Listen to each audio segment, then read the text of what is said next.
रामपुर नामक एक गांव में एक छोटे से घर में रमा अपने बेटे रोशन और बेटी रानी के साथ रहती थी। कुछ दिन पहले ही रमा के पति की मृत्यु हो गई थी और अब उसकी पूरी दुनिया बस उसका बेटा ही था। उसका बेटा बहुत लापरवाह था, दिन भर दोस्तों के साथ घूमता रहता, जबकि उसकी माँ बहुत समझदार और साफ दिल की थी। ओ माँ, खाना बना क्या? मुझे बहुत भूख लगी है, जल्दी दो। लगता है खाना अभी तक बना नहीं है। पता नहीं माँ क्या करती रहती है, मुझे जाकर देखना पड़ेगा।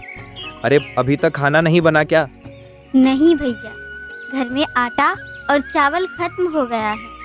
आप जाइए और बाजार से लेकर आइए, तब मैं खाना बना दूंगी। बेटा, घर में खाने को तक नहीं है और तुम दिन भर इधर उधर दोस्तों के साथ घूमते रहते हो। तुम्हें कुछ चिंता फिक्र भी है क्या? देखो, घर में दाना तक नहीं है। कुछ तो काम करो बेटा। और तूने आज खेतों में काम किया या नहीं? अरे माँ, तुम हर रोज वही सवाल पूछती हो। मुझे भी तो थोड़ा आराम चाहिए। हर समय क्या खेत में ही रहूंगा? बेटा, गुस्सा क्यों करता है? खेत तो हमारा जीवन है। अगर हम मेहनत नहीं करेंगे तो खाएंगे क्या? और अब तुम अपनी जिम्मेदारी को समझो बेटा।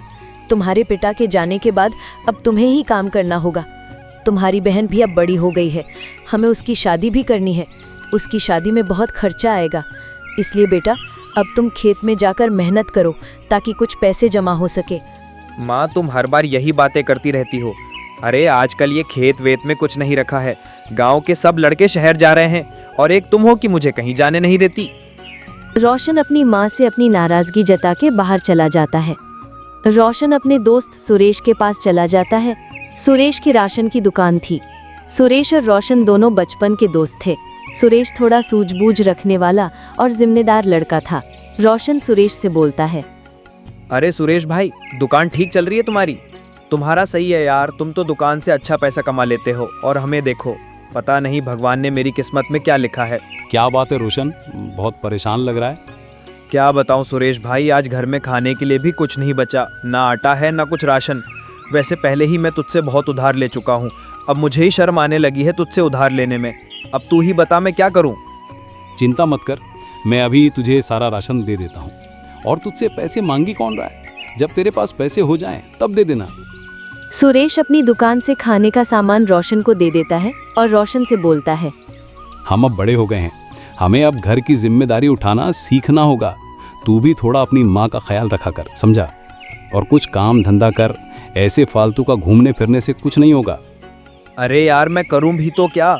मेरी माँ मुझे शहर जाने नहीं देती, बोलती है खेती करो। मैं कहीं बाहर जाना चाहता हूँ। हमारे हम उम्र के लगभग सभी किसी न किसी काम से गांव के बाहर गए हैं। अरे तू ऐसा क्यों बोल रहा है?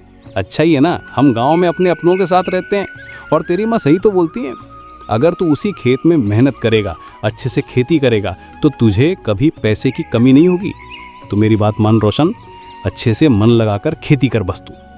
अरे ठीक है, तुम सबकी यही इच्छा है तो मैं खेती ही करता हूँ। आज से ही काम शुरू करता हूँ। अभी मैं चलता हूँ, मुझे बहुत भूख लगी है। रोशन अब राशन का थैला लेकर अपने घर चला जाता है। रानी को सामान देकर बोलता है, ये लो बहन, अब जल्दी से खाना बना दो, बहुत भूख लगी है। बेटा, कब तक ऐसे उधार लेते रहोगे? सुरेश तुम्हारा दोस्त है तो क्या, कभी ना कभी उसके पैसे तो देने ही पड़ेंगे ना। हाँ माँ, चिंता मत करो, मैं आज खेत पर जा रहा हूँ। अब मैं खेती ही करूँगा। अब मैं आपकी ही बात मान रहा हूँ, ठीक है? अब जल्दी से खाना बना दो, मैं जल्दी निकलता हूँ। रोशन खाना खाता है और तुरंत ही अपने खेत पर निकल जाता है। रोशन दिन भर तपते सूरज की गर्मी में खेत में काम करता है और शाम को हारा थका अपने घर वापस चला जाता है। रमा और रानी रोशन की मेहनत और लगन को देखकर बहुत खुश होते हैं। रोशन रात को खाना खाता है और सो जाता है।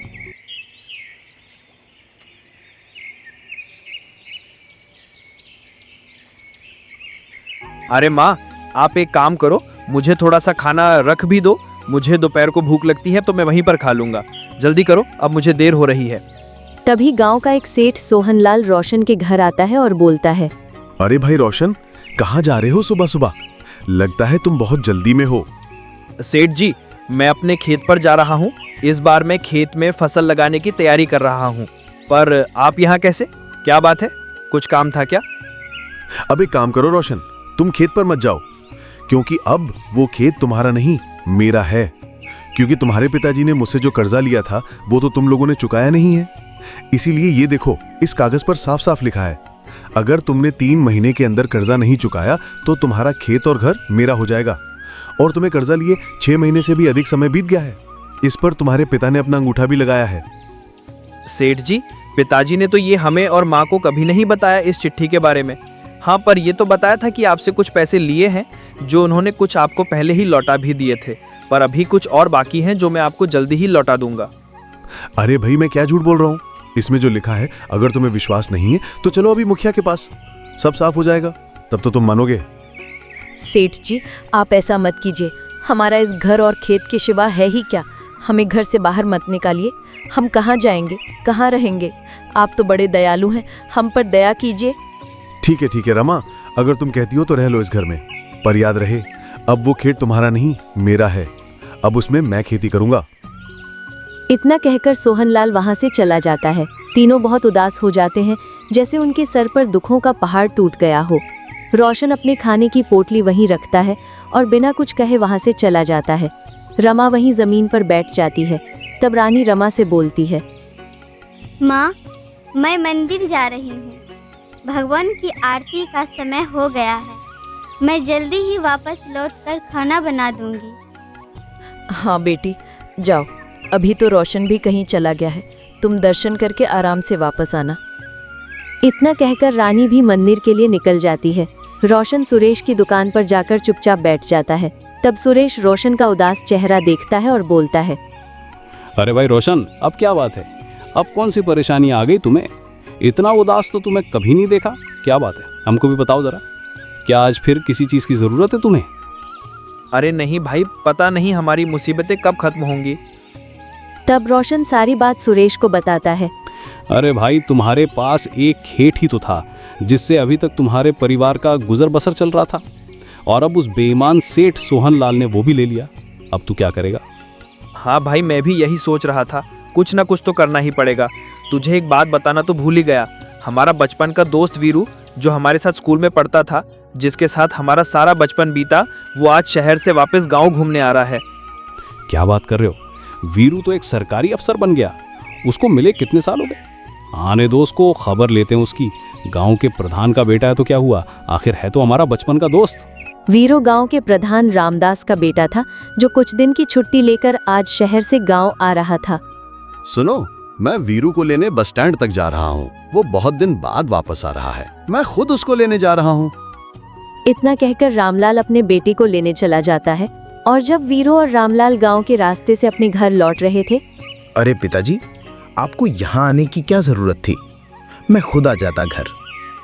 अरे बेटा, मैं भी दिन भर घर पर ही रहता हूँ, सोचा मैं भी थोड़ा घूम फिर लूंगा। अपना गांव तो बिल्कुल ही बदल गया पिताजी। दोनों बातें करते हुए जा रहे थे।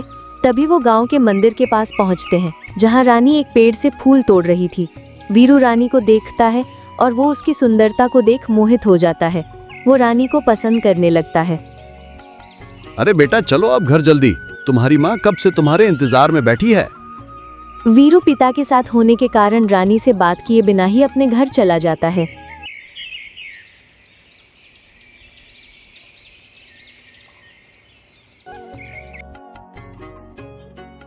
अरे पिताजी, आप कहीं जा रहे हो क्या? हाँ बेटा, मैं सोहनलाल के घर जा रहा हूँ। उससे काम के बारे में कुछ बात करनी है, थोड़ी देर लगेगी वापस आने में। पिताजी, मैं भी काम से जा रहा हूँ, अपने दोस्तों से मिलकर आता हूँ।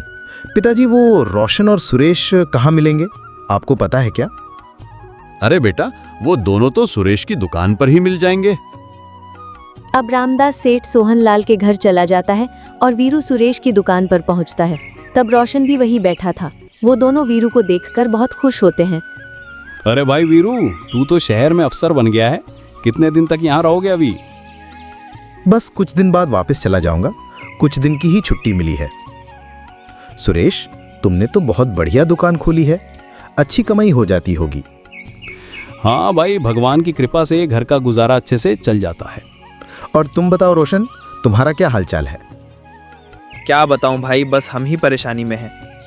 रोशन सारी बात वीरू को बताता है कि कैसे वो गरीबी में जीवन जी रहा है। ये सुनकर वीरू परेशान हो जाता है और रोशन से बोलता है।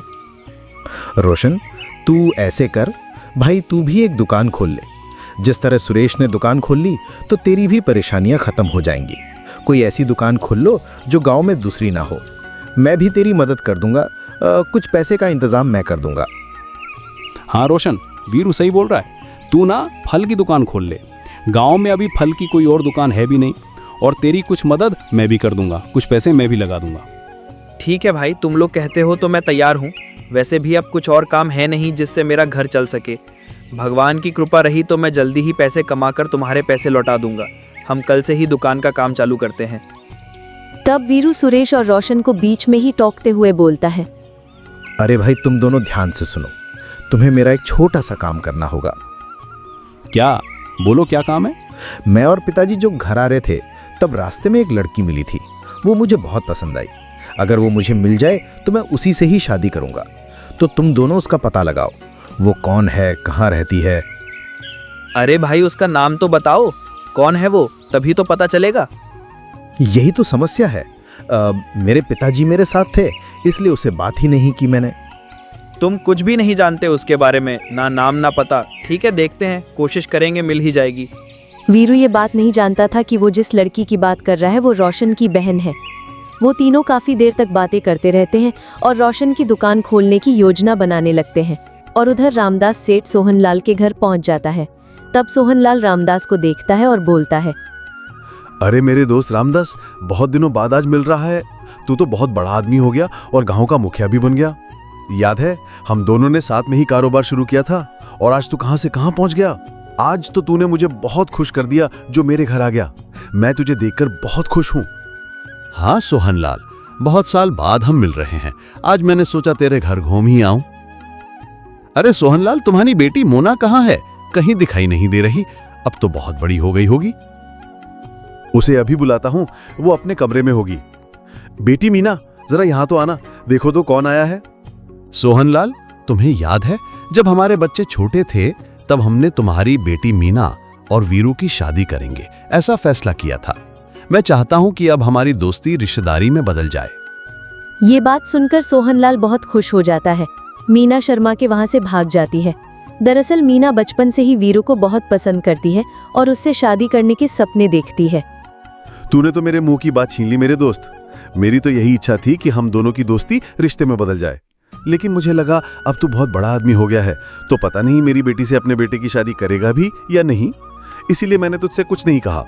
अरे ऐसे कैसे मेरे दोस्त, तू तो जानता है मुझे अमीरी और गरीबी से कुछ फर्क नहीं पड़ता। मुझे तो बस एक सुंदर और समझदार बहू चाहिए जो हमारे परिवार का ख्याल रखे। ये बात तो तूने बिल्कुल सही कही। वैसे रामलाल, तूने अपने बेटे से तो बात कर ली है ना? उसे मीना पसंद तो है ना? अरे सोहनलाल, तुम क्यों चिंता करते हो? मेरी पसंद ही मेरे बेटे की पसंद है। और वैसे भी तू जानता नहीं, बचपन से ही वो भी मीना को बहुत पसंद करता था। दोनों एक साथ कितना खेला करते थे, एक दूसरे का साथ बहुत पसंद किया करते थे। और वैसे भी वो अब वही करेगा जो मैं उसे कहूंगा। तुम चिंता मत करो। और हाँ, मैं तो कहता हूँ हम जितनी जल्दी हो सके उतनी जल्दी इन दोनों की सगाई कर देते हैं। ये तो और भी बढ़िया बात है, मुझे मंजूर है। तुम जब कहो तब मैं तैयार हूँ। चलो भाई, हम चलते हैं। हमें सगाई की तैयारी भी तो करनी है, उसके लिए समय भी तो चाहिए ना। हाँ भाई बिल्कुल, मुझे तुम्हारा बेसब्री से इंतजार रहेगा।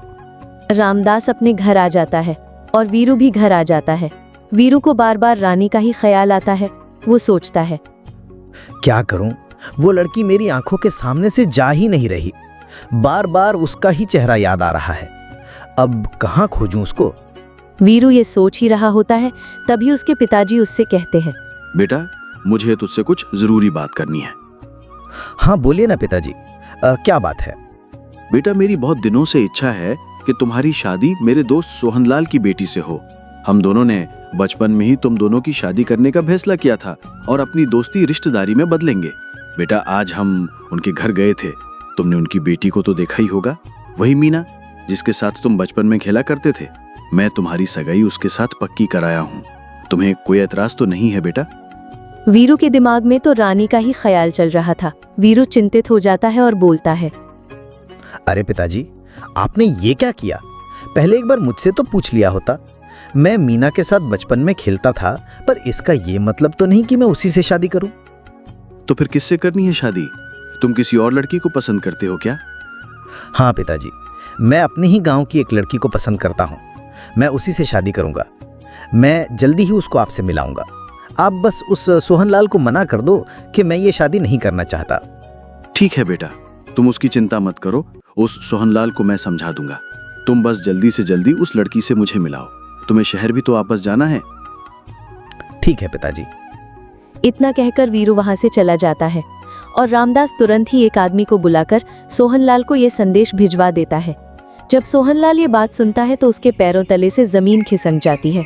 सोहनलाल को बहुत ही गुस्सा आता है और बोलता है, रामदास, लड़के ने मेरी लड़की मीना का रिश्ता ठुकरा दिया। ये तो उसने बहुत गलत किया। मैंने तो सोचा था कि मेरी मीना उस घर में जाएगी तो राज करेगी। रामदास जैसा धनी परिवार और वीरू जैसा लड़का इतनी आसानी से मिल रहा था, पर यह क्या अनर्थ हो गया। जाओ पता करो, आखिर वीरू किस लड़की से शादी करना चाहता है। मैं भी देखता हूं आखिर वो है कौन।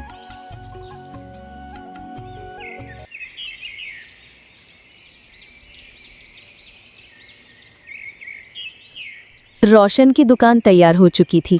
दुकान का पहला दिन था, इसलिए वीरू भी उसकी दुकान पर जा रहा था। ये तो बड़ी मुसीबत आ गई। अब कहाँ मिलेगी वो लड़की? कहाँ खोजूं उसको? पिताजी को तो बोल दिया कि जल्दी ही मिलवा दूंगा, पर मैं तो उसका नाम तक नहीं जानता अभी। तब रास्ते में चलते हुए सोचता है। यही सोचते हुए वीरू रोशन की दुकान पर पहुंच जाता है। वहां सभी लोग इकट्ठा थे। तभी उसकी नजर रानी पर पड़ती है। रानी को देखकर वीरू की आंखें चमक जाती हैं। अरे वीरू, आओ आओ, देखो तुम दोनों की बदौलत आज मेरी भी दुकान खुल गई। अगर दोस्त हो तो तुम जैसे। अगर तुम लोगों ने मेरी मदद ना की होती तो मैं पता नहीं कितनी परेशानी झेल रहा होता। तुम लोगों ने मेरे बुरे समय में मदद की। तुम लोगों का एहसान मैं कभी नहीं भूलूंगा। अरे अब बस कर भाई, तुझे ये सब बताने की ज़रूरत नहीं है। अब बस तू अपनी दुकान पर ध्यान दे और मन लगाकर काम कर। अरे वीरू, मैं तो बताना ही भूल गया। ये मेरी माँ और ये मेरी बहन रानी है। तुम बहुत सालों बाद वापस आए हो तो शायद भूल गए हो। अरे बेटा वीरू, तुमने जो हमारे लिए किया वो तो कोई अपना भी नहीं करता। भगवान तुम्हें खुश रखे।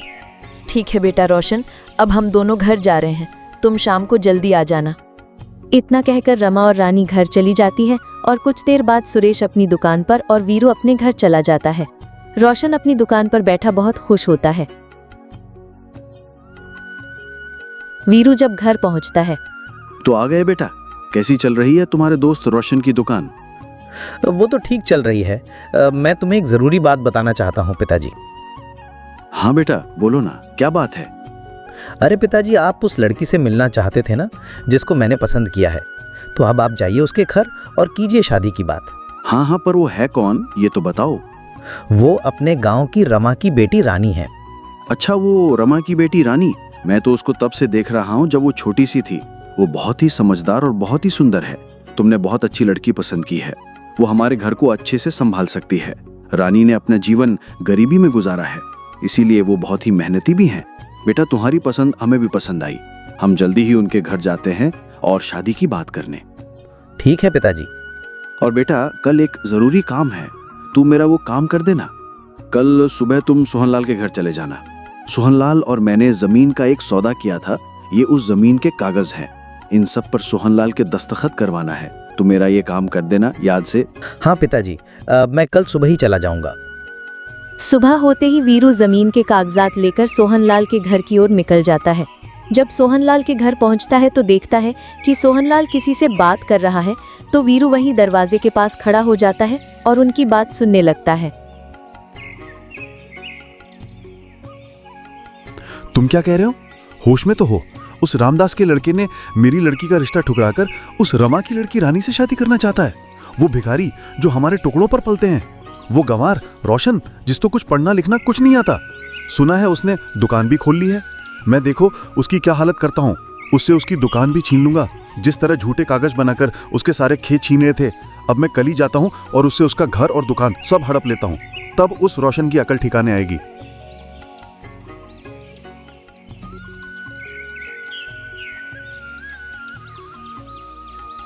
उस सोहनलाल की इतनी हिम्मत, वो गांव के गरीब लोगों को ऐसे परेशान करता है, झूठे कागज बनाकर उनके घर और जमीनें हड़प लेता है।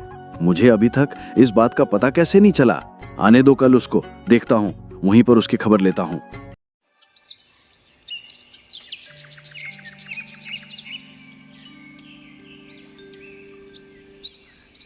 सोहनलाल रोशन के घर पहुंचता है और गुस्से में चिल्लाकर बोलता है। अरे वो रोहन, बाहर निकल जल्दी। सोहनलाल की आवाज सुनते ही तीनों घबरा जाते हैं और रोशन तुरंत बाहर निकल आता है और बोलता है। अरे सेठ जी, क्या बात है, आप यहाँ? बहुत रह लिया तूने इस घर में, अब बहुत हुआ। अब तुम ये घर खाली कर दो अभी। अब तुम यहाँ नहीं रह सकते। मुझे अभी ये घर चाहिए, नहीं तो मैं भी तुम्हारा सामान बाहर फेंक देता हूँ।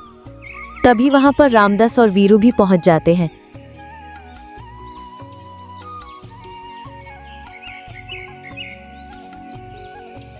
अरे सोहनलाल, आज तो तुम बहुत ही गुस्से में लग रहे हो। क्या बात है? रोशन का घर खाली करवा रहे हो क्या? मैंने सुना है रोशन का घर उनके पिताजी ने तुम्हारे नाम पर कर दिया है। तब सोहनलाल उन दोनों को देखता है तो घबरा जाता है। उसके पसीने छूट जाते हैं और हड़बड़ाकर बोलता है। अरे नहीं भाई रामदास, ऐसी कुछ बात नहीं है। वो तो बस मैं रोशन से कुछ बात करने आया था। अरे भाई, डरते क्यों हो? मैं तो तुम्हारी ही मदद करने आया हूँ। जरा वो कागज हमें भी दिखाना, हम भी तो देखें तुमने कैसे रोशन के सारे खेत अपने नाम पर कर लिया। तुम इन गरीबी को लूटते हो सोहनलाल, इसकी सजा तो तुम्हें जरूर मिलेगी। चाचा जी, ये सब आपने किया है? मुझे तो यकीन नहीं होता। आपने गरीब आदमी का हक उससे छीन लिया। आपको पता है रोशन की माँ को कितनी तकलीफ झेलनी पड़ रही है। आपने ऐसा क्यों किया? जवाब दीजिए। ये सुन सोहनलाल के पसीने छूट जाते हैं। वो रोशन के सामने बहुत शर्मिंदा हो जाता है। रोशन बेटा, मुझे माफ कर दो, मुझसे गलती हो गई। मैं पैसों के लालच में आ गया था और अपनी बेटी के मोह में अंधा हो गया था, इसलिए मैंने ऐसा किया। मुझे माफ कर दो बेटा, मैं बहक गया था। अब वो सारा खेत तुम्हारा है और मैं उन सबको भी उनके खेत वापस कर दूंगा जिनसे मैंने धोखे से उनकी जमीन छीनी है। मुझे माफ कर दो रामदास, मैं फिर कभी भी ऐसा नहीं करूंगा। ठीक है सोहनलाल, जाओ अब, और अब से कभी भी ऐसा नहीं होना चाहिए, समझे?